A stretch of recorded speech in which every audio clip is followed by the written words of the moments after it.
in the gap between episodes 3, Revenge of the Sith, and 4, A New Hope, we are here discussing Marvel Comics Star Wars issue number 7. One of the most significant discoveries Luke made between episode 4, A New Hope, and 5, The Empire Strikes Back, was the journals of Ben Kenobi, where Obi-Wan Kenobi documented his time spent on Tatooine watching over Luke. This issue of Marvel's Star Wars series gives us a story straight from that journal.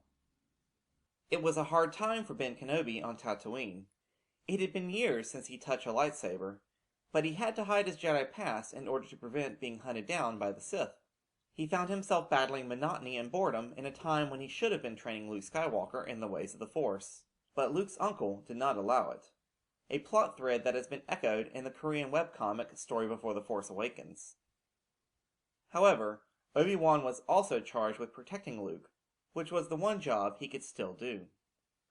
Jabba the Hutt had been sending his thugs through the Tatooine towns, taking water from local moisture farmers during one of the greatest droughts in Tatooine's history. They approached the Lars moisture farm with the intention of taking what they can, only to be stopped by none other than Ben Kenobi. Ben, with a simple Jedi mind trick, convinced the thugs that they should head back to Jabba's. Though he was able to protect Luke, the drought, which was being felt all over, was a serious concern indeed, with no help from the water taxes Jabba's thugs were imposing. One day, while Ben was gathering supplies in town, Jabba's men came by once again to collect their water tax. When the confrontation started getting heated, Obi-Wan felt he had to jump into action. Without being noticed, he caused all of Jabba's men's blasters to malfunction all at once. It was then he decided he could no longer go into town, as he did not have enough control over himself to refrain from using his Jedi powers. Back at his hut, we find Obi-Wan talking to his master Qui-Gon Jinn. We are unsure if he is speaking rhetorically or actually communing with his former master. We do know that Yoda taught Obi-Wan how to speak with Qui-Gon. This technique was revealed at the end of Episode 3, Revenge of the Sith, which was also echoed in the Clone Wars episode Voices, Destiny, and Sacrifice. Obi-Wan realizes at this point that Luke is in trouble, and that he may be failing in his mission to protect him. Luke, only a young boy at this point, is attempting to stand up to these thugs by stealing back the water that was stolen from the local farmers. Suddenly, the lights on the thugs' speeders blew out.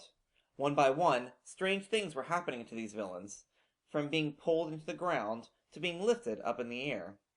Luke gets pushed down to the ground, knocking him unconscious. Once the last of Jabba's men gets taken out, Obi-Wan appears, grabs Luke and the stolen water, and returns to the Lars homestead. No one knew who this mysterious person was who bested Jabba's men.